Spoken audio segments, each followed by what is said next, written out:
बड़ी सी cognitive revolution हुआ 25 लाख वर्ष पहले। कॉग्निटिव रिवॉल्यूशन समझते हैं? एक टर्म आता है कॉग्निटिव रिवॉल्यूशन, ये समझना।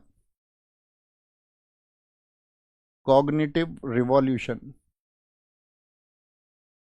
अर्थात संज्ञानात्मक क्रांति। नोट मत करना, ये सब चीजें हम प्राचीन इतिहास में आपको बताएंगे।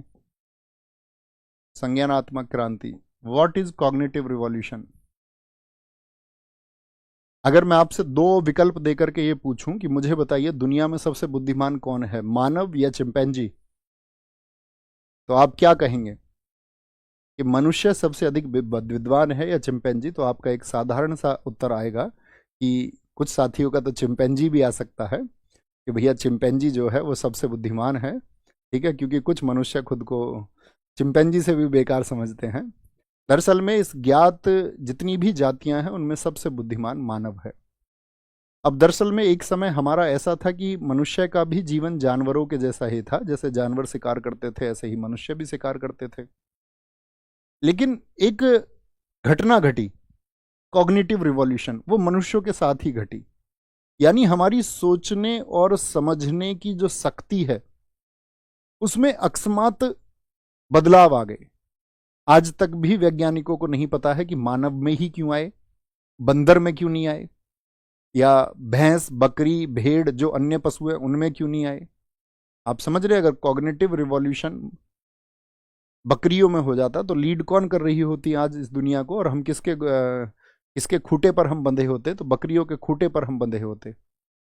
ठीक है, ऐसा कुछ मान के चलिए, संभव नहीं प्रतीत होता है लेकिन आप मान के चलो इस बात को। अभी आप विश्वास नहीं करेंगे, आप कहोगे नहीं भैया ऐसा कैसे हो जाएगा। तो एक समय पे जब घटनाएं होती हैं, है ना, जैसे आप ज्योग्राफी को पढ़ते होंगे तो आप देखते होंगे कि भाई आपका किसी ने कोई सिद्धांत दिया, मान के चलो कॉपरनिकस ने ही कुछ कहा, तो बाद में रिसर्च हुई और किसी अन्य वैज्ञानिक ने अपने वैज्ञानिक प्रयोगों से यह सिद्ध किया अपने एक्सपेरिमेंट्स से कि वो साहब गलत थे।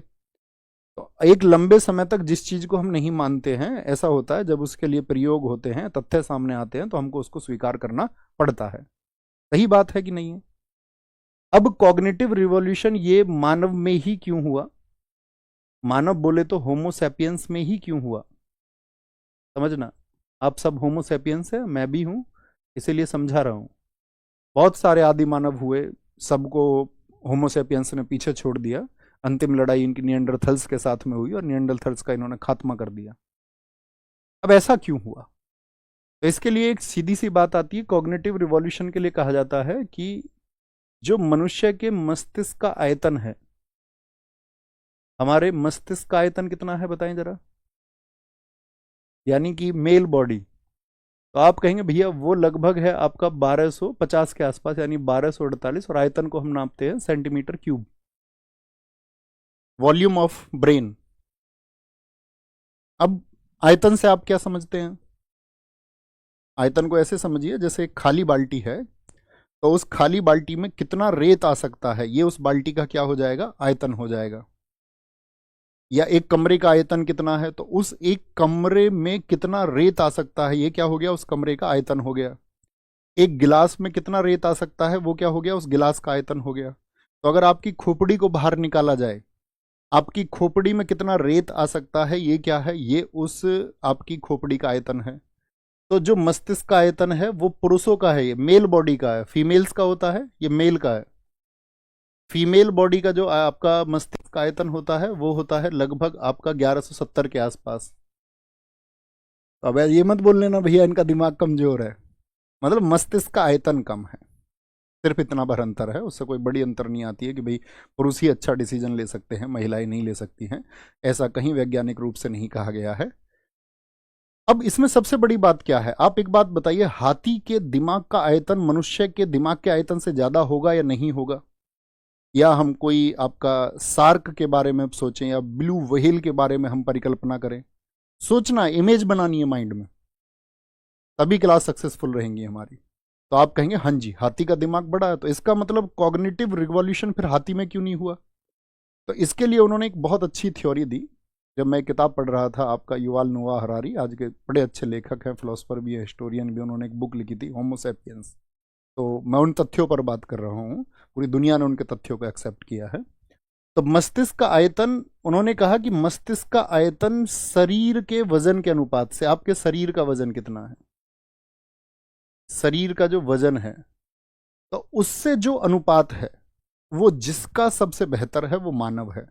यानी हाथी के दिमाग के आयतन का अगर अनुपात आप उसके शरीर से निकालोगे तो उसका दिमाग थोड़ा बड़ा है, तो शरीर कितना बड़ा है, यानी शरीर का आयतन तो बहुत ज्यादा है, यानी वो मनुष्य से कम हो गया। और दुनिया में मनुष्यों से बेहतर अनुपात किसी का नहीं है।